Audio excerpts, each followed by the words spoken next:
Чтобы добыть живое серебро Арктики, сначала нужно просверлить лунку. В период активного хода рыбы Виктор Баданин со своими товарищами этот процесс повторяют по несколько раз в день. Иногда старания рыбаков пропадают впустую. Лицензию выдают, когда уже рыба кончается. Долго ее отправляют или что ли. Быстрее приходит запрет, чем разрешение. Озеро Молохчо досталось Виктору от предков. Вытаскивая сеть, он просит духов этой земли поделиться белой рыбой. Первым он проверяет самодельный невод, как говорят сами рыбаки, якутскую сеть. И вот улов, знаменитый озерный чир. Следом Виктор достал селедку. Селедка называется. Она в любой и в 60-ку попадет. И так завязывать, что не развяжешь. Вот зачем она вот здесь? Но она есть. Затем еще один чир, правда, небольшого размера. Не ловится вот. Не дает, не хочет она. На севере не принято брать женщин на охоту или рыбалку. Опытные рыбаки деликатно намекнули, мол, столь небогатый улов – результат моего присутствия. Обвинения были сняты после проверки сетей на соседнем участке. Старейшина семьи Май Семенович выловил десятки килограммов чира. Лучший способ согреться после пары часов на морозе – не выпить горячий чай, а съесть строганину. Хозяйка избушки Александра Иннокентьевна специально подготовила большую рыбу. На столе, кроме мороженого чира, гостей ждет уха. Издревле рыба для нас главная пища. Все готовим из нее. Больше всего любим строганину. За 44 года совместной жизни мы с мужем съели, наверное, несколько тонн строганины. Она самая вкусная и ценная. Рыболовство всегда входило в статью доходов семейного бюджета северян. В последние годы все изменилось. В частности, в Анабарском районе 5 лет назад вся квота на промышленный вылов досталась одному предпринимателю. У местных он рыбу не принимает. Наша традиция, наш образ жизни. Мы привыкли с детства уже. Без рыбы это нам не жизнь. В 2011-м республике выделили квоту на 10 лет вперед. Она разделена между 170 пользователями. Добыча рыбы разрешена на 1961 участке. Из них 97 закреплены за коренными малочисленными народами Севера. Мы считаем это требование именно сделано под морскую рыбалку.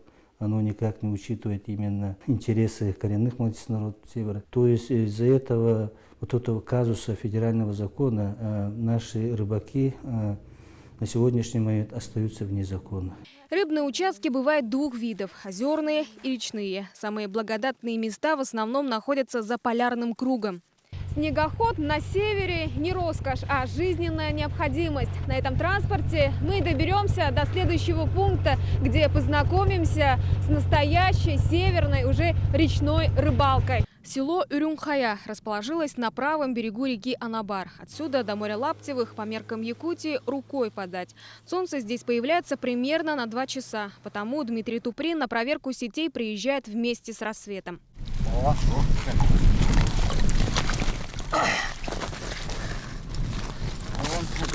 Муксун, омуль, нельма, ряпушка и чир. На сей раз арктическая река щедро одарила рыбака. Для семьи Дмитрия это много. Богатым уловом он поделится с родственниками и соседями. Жалко, что я продать не смогу. В нашем селе построили перерабатывающий цех, но в полную силу он не работает, потому что нет квот. А для нас это дополнительный доход. Многомиллионное оборудование рыбоперерабатывающего цеха вынуждено простаивать. Без квоты на промышленную добычу обеспечивать мини-предприятие сырьем регулярно не получается. Цех в основном должен работать летний период, ну и можно осенний. Это первичная переработка. Мощность цеха за смену 3 тонны. И здесь персонал работает 4 человека. В рыбной отрасли следовать букве закона временами бывает сложно, отмечают многие эксперты. Виной всему постоянно меняющиеся требования и несовершенная нормативно-правовая база. Любительское рыболовство в России рассматривается как рыболовство, как отдых, как спортивное развлечение, да?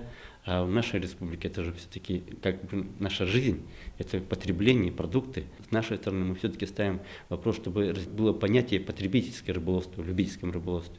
Но, к сожалению, пока оно не находит понимания со стороны федеральных органов. Ежегодно республика заготавливает до 5000 тонн рыбы. Выполняемость по квоте составляет 70%. Среди самых востребованных все виды сиговых. Это омуль.